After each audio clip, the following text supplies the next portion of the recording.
네, 오늘 말씀에 보면 이 장로라는 단어가 등장하고 있는 것을 볼 수가 있습니다.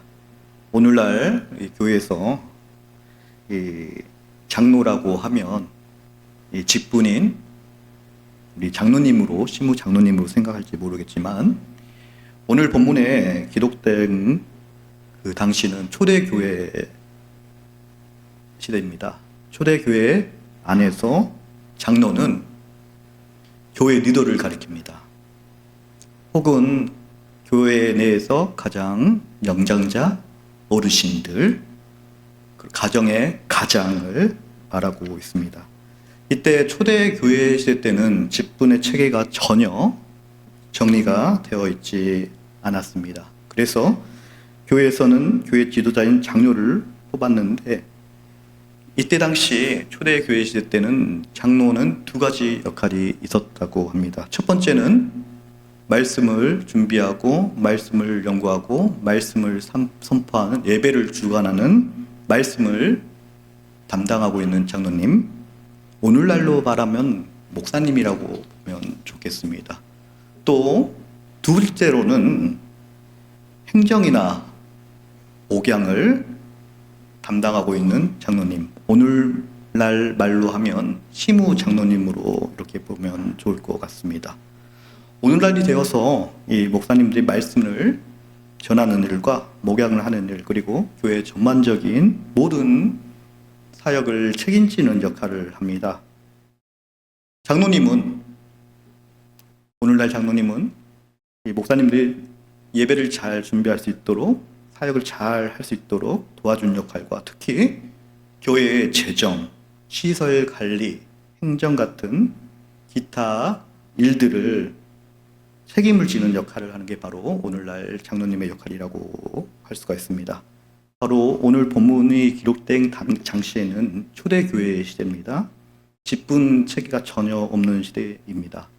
오늘날 같이 커다란 교회가 있었어, 대형 건물이 있었어, 많은 사람들이 모일 수 있는 그런 장소도 없을 뿐만 아니라 초대교회 시대 때는 노마로부터 엄청난 핍박을 받고 있는 상황인지라 자신이 스스로 기독교인이라고 드러낼 수 있는 시대가 아니었습니다. 그렇기 때문에 초대교회는 많은 사람들이 모여서 예배는 드리는 공동체가 아니라 소규모, 작은 교회, 가정교회 중심으로 모여진 교회라고 할 수가 있습니다.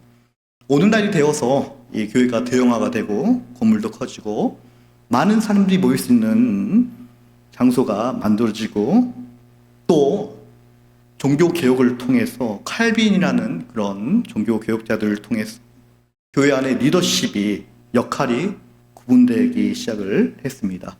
대표적으로 교회는 사중직이라고 하는데 목사, 장로, 교사, 집사라는 직분이 생겨났습니다. 오늘 본문의 장로는 누구인가? 오늘날로 치면 교회를 이끌어가는 리더를 말합니다. 오늘 본문 저자 베드로는 가장 먼저 교회 성도에 대해 설명을 하고 있는 것을 볼 수가 있습니다. 베드로는 교회 성도에 대해서 성도는 바로 하나님께서 맡기신 양의 무리라라고 묘사하고 있습니다. 이 베드로의 묘사를 보면 예수님께서 요한복음에서 베드로가 3번 배신하고 후에 예수님께서 직접 베드로를 찾아가서 너를 사랑한다, 사랑한다, 사랑한다. 그리고 내 양을 먹이라 라는 그런 말씀을 연상케 하는 것을 볼 수가 있습니다.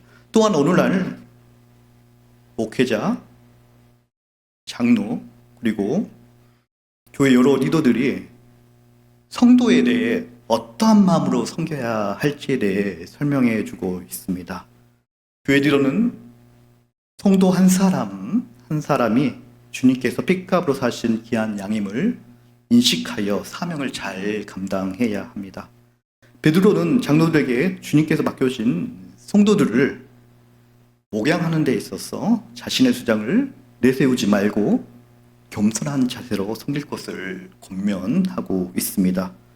교회 리더들은 가르치는 입장에 서 있기 때문에 때로는 자칫 잘못하면 자신의 생각과 주장을 내세울 때가 참 많이 있습니다. 베드로는 교회 리더들에게 자신의 주장을 내세우는 세상 사람들과 달리 겸손한 마음을 가지고 이 성도들을 잘 양육을 해야 한다 교훈하고 있습니다. 교회 리더들은 하나님의 교훈을 가르치는 자들이기 때문에 자신의 주장이 너무나 강하게 나타나면 하나님의 영광이 가려워질 수가 있습니다. 리더들은 자신의 권위로 자신의 주장을 내세우는 것이 아니라 하나님의 말씀의 권위로 하나님의 말씀을 가지고 성도님들을 잘 양육해야 합니다. 가장 좋은 방법은 자신이 철저하게 하나님 말씀 권위에 무릎을 꿇어야 합니다. 성도를 대할 때 주님께서 맡겨주신 귀한 양이라 생각하고 겸손한 마음으로 잘 양육해야 합니다. 말씀에 따라 교회 리더는 자신만이 최고라고 주장하는 자세를 떨쳐버리고 하나님의 말씀의 권위로 목양을 해야 합니다. 뿐만 아니라 우리 성도님들도 마찬가지입니다. 겸손하게 하나님 말씀 앞에 순종하면서 하나님의 말씀과 공동체의 의견에 따라 세워진 교회 리더들에게 축복을 해주면서 그들의 리더십에 수긍하면서 아름다운 조화를 이루는 것이 바로 올바른 신앙인이라고 할 수가 있습니다. 베드로는 교회 리더들에게 자신을 내세우는 교만을 떨쳐버리고 양물의 본이 되라라고 전하고 있습니다. 교회 리더들이 본이 됨으로써 목양해야 하는 이유는 예수님께서 우리의 본이 되어주셨기 때문입니다. 예수님께서는 우리 아버지 하나님의 뜻에 따라서 하나님의 영광을 버리고 인간같이 육신의 몸을 입고 이 땅에 내려오셔서 성육신하셨습니다. 제자들과 3년 동안 공생애를 통해서 하나님을 사랑하는 법, 이웃을 사랑하는 본을 직접 행동으로 보여주셨습니다. 십자가를 지심으로 하나님께 순종하셨고 이웃을 향하여 사랑을 실천하셨습니다. 예수님께서는 몸소 진리의 본이 되어주시고 내가 너에게 행한 것처럼 너희로 서로 행하라. 내가 본이 되었다라고 직접 요한복음에서 말씀을 해주셨습니다. 이와 같이 교회 리더들도 예수님의 본을 받고 하나님을 사랑하고 이웃을 사랑할 때에 성도님들에게 선한 영향력을 끼칠 수가 있습니다. 만일 자신이 예수님의 사랑 없이 주님의 교훈만으로 자신의 지식만으로 입술로만 주장한다고 하면 그거는 위선자가 되는 것입니다. 모든 우리 사람들은 너무나 연약하고 약한 존재입니다. 약하기 때문에 예수님께서 우리에게 보여주신 사랑을 100% 우리가 예수님을 따라 실천하기는 어려울 것 같습니다. 그러나 부족한 우리 부족함을 스스로 인정하고 우리 예수님을 본받아 노력하는 모습만으로도 우리 주님께서는 충분하다라고 말씀해 주고 있습니다. 그러한 모습이 교회 리더들에게 보여질 때 교회 성도들도 용기를 얻게 되고 힘을 얻게 되고 교회 모든 지체들이 주체가 되어서 아름다운 교회를 만들어 갈 수가 있습니다. 그것이 목자장이신 우리 예수님께서 원하시는 저와 여러분들을 성도들의 바로 아름다운 자세라고 할 수가 있습니다. 베드로는 예수님께 자신의 양무리를 교회 리더로 저와 여러분들에게 맡기셨다라고 말하고 있습니다. 모든 성도들은 바로 예수 그리스도의 피로 사신 양들입니다. 바로 모든 성도는 예수님의 소유입니다. 예수님께서는 목사, 장로, 권사, 안수집사, 부장, 구역장, 찬양대, 새가족, 예배팀, 만나팀, 부장, 차장 모든 사역의 직분을 세워주시고 우리 직분자들에게 자신의 양을 치게 하셨습니다. 그렇기 때문에 우리가 맡고 있는 그 직분은 성직이라고 할 수가 있습니다. 성직을 맡고 있는 모든 성도들에게 예수님께서는 성령의 역사를 통해서 목양 사역 잘 감당할 수 있도록 함께 하겠다고, 역사하겠다고 말씀하고 계십니다. 모든 양 무리의 목자가 되어주신 예수님께서 때가 차면 이 땅에 다시 오실 것이다 라고 말씀을 해주셨습니다. 예수님께서 재림하실 때 그냥 오시는 것이 아니라 심판의 주로 이 땅에 오셔서 선한 양들은 천국으로 인도하시고 악한 염소들은 지옥불로 던지겠다고 말씀을 남기셨습니다. 양을 맡았던 목자들과 교회 직분자들에게 주님의 명령을 신실하게 준행을 했는지 안 했는지 우리 주님께서는 판단하실 것입니다. 오늘날 우리 성도님들은 하나님께서 허락하신 직분을 가볍게 경솔하게 생각하는 경우가 참 많은 것 같습니다. 아주 잘못된 것입니다. 이러한 형상들이 오늘날 우리 교회를 너무나 어렵고 힘들게 만든 원인이 된 것입니다. 하지만 예수님께서 신실하게 목양을 잘 감당하는 성도들에게는 영원히 시들지 않는 영광의 멸류관을 선물로 주시겠다고 말씀하셨습니다. 주님께서 맡겨주신 성직을 완수하는 자에게는 하나님께서 잘했다, 착한 종아 수고했다 칭찬을 받게 될 것입니다. 주님의 성직을 감당함에 있어서 자신의 영광을 위하지 말고 오직 예수 그리스도의 영광만을 위하여 하는 것이 매우 중요합니다.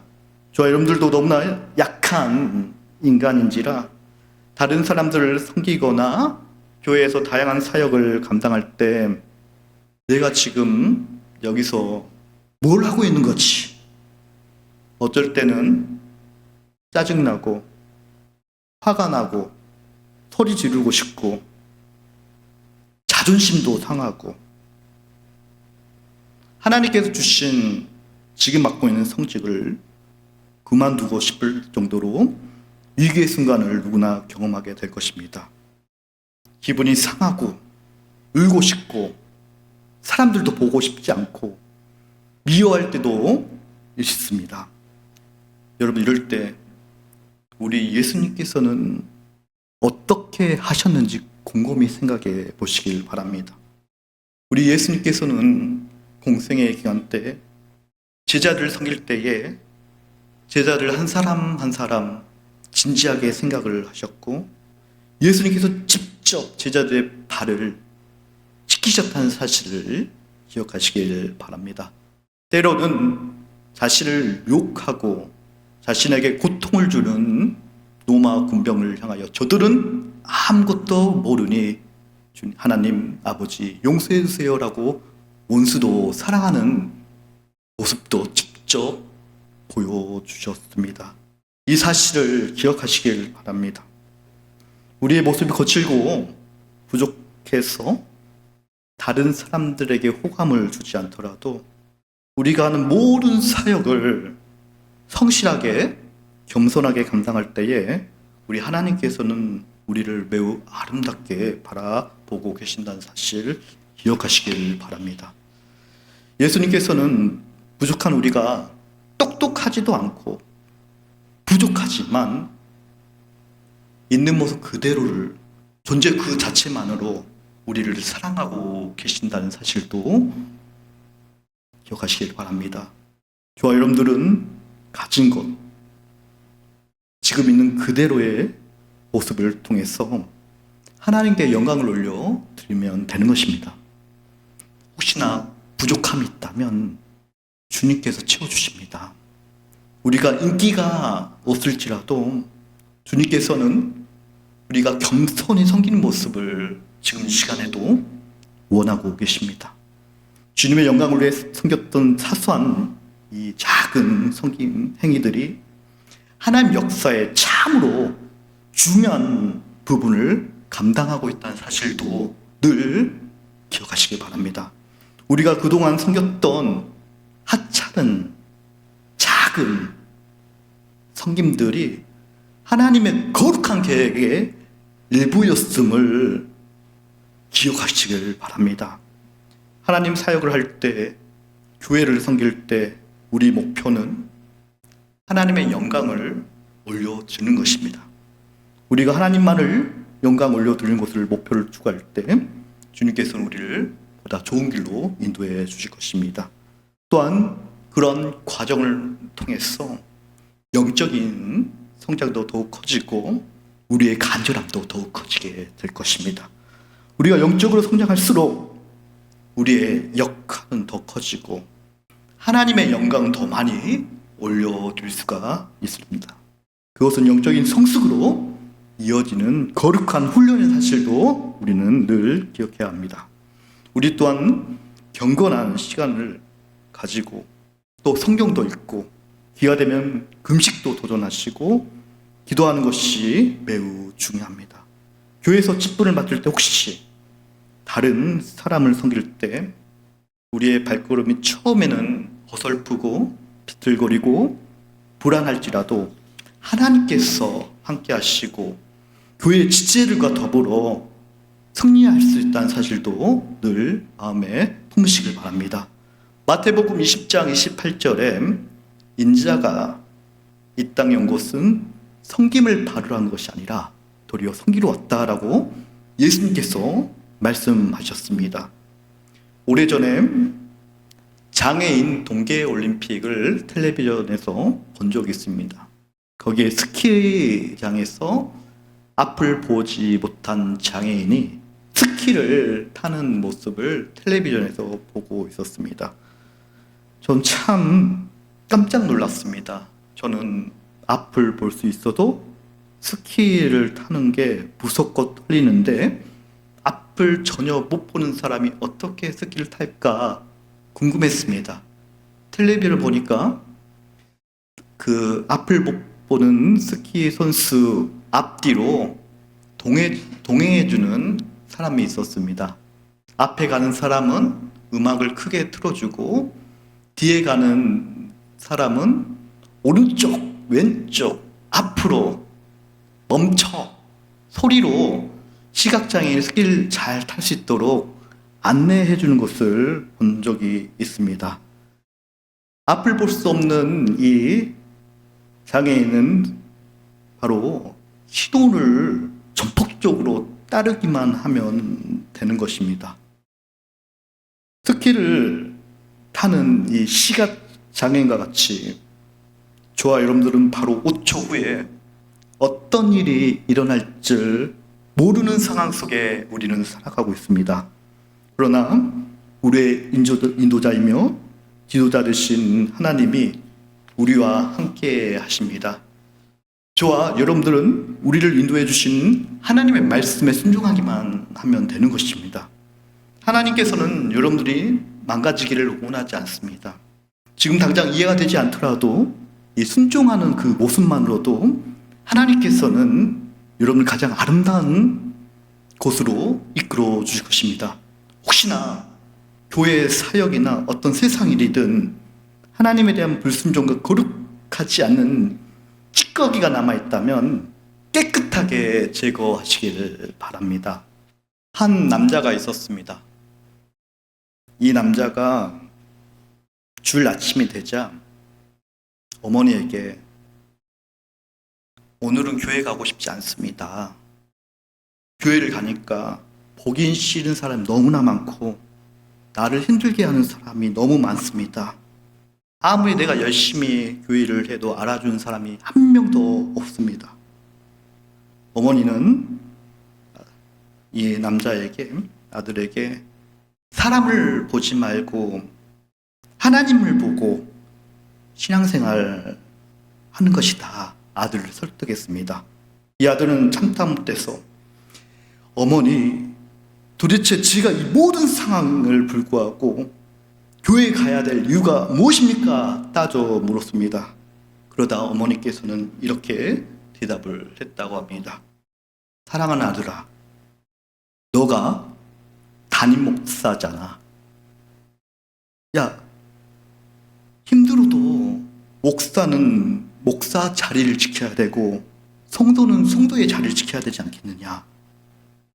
아무리 힘들고 어려워도 자신의 자리를 지키고 견디고 기다리는 것이 구원받는 자의 증거다.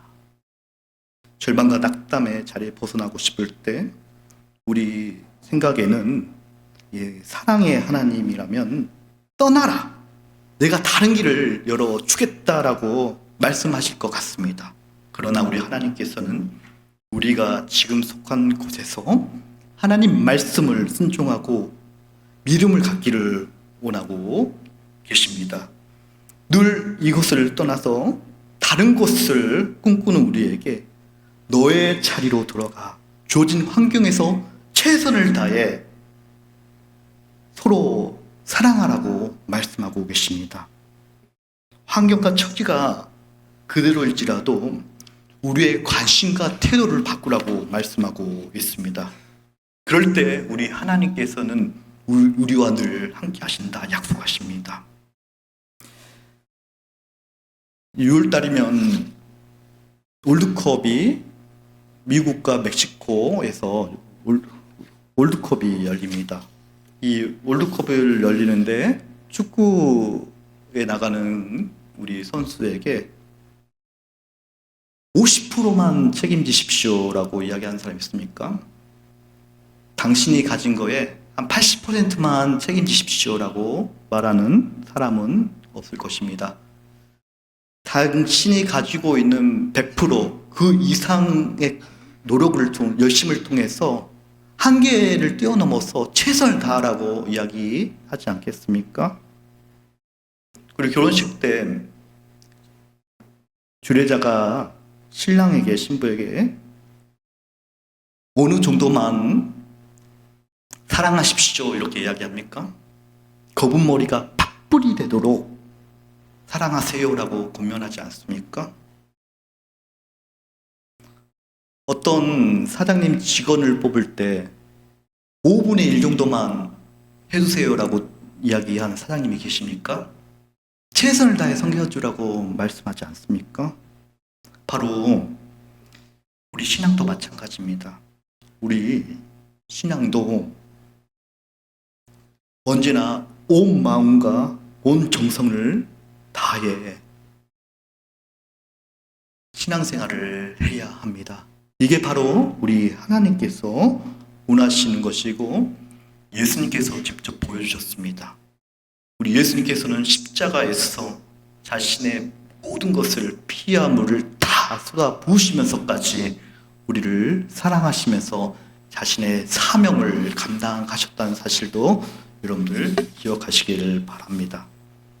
그럴 때 나중에 우리가 하나님을 만나게 될 텐데 세상 사람들은 대통령, 노벨상 받은 사람, 국회의원, 대기업 회장 이런 사람들이 성공한 인생이라고 칭찬할지 모르겠지만 우리 하나님께서는 송도란 모름지기 하나님의 말씀을 순종하고 그것을 행하는 사람이 가장 사랑하는 자다 이렇게 말씀을 해 주십니다.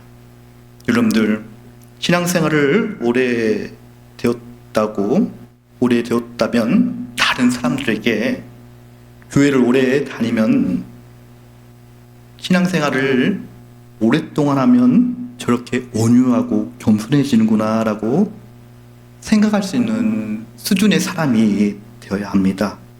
직분자라면 본이 되어야 하고 직분이 없는 교인들에게도 감사를 표현할 수 있는 근정함의 말을 해야 됩니다.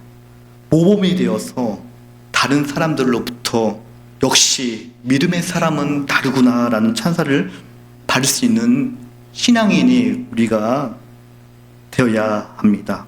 바로 신앙은 내 자신의 손해 보더라도 신뢰를 지키고 정직하게 진실하게 하나님으로부터 인정받는 것이 진정한 신앙이라고 할 수가 있습니다. 여러분들, 우리가 행하는 이 작은 순종으로도 온 땅과 온 세상에는 하나님의 축복으로 흘러가게 될 것입니다. 여러분들이 지금 서 있는 자리에서 순종하시고 하나님께서 역사하시는 기적을 소망하시길 바랍니다. 여러분 모두 주님의 영광과 섬김을 통해서 하나님께 칭찬받는 귀한 일꾼 되시기를 축원드리겠습니다.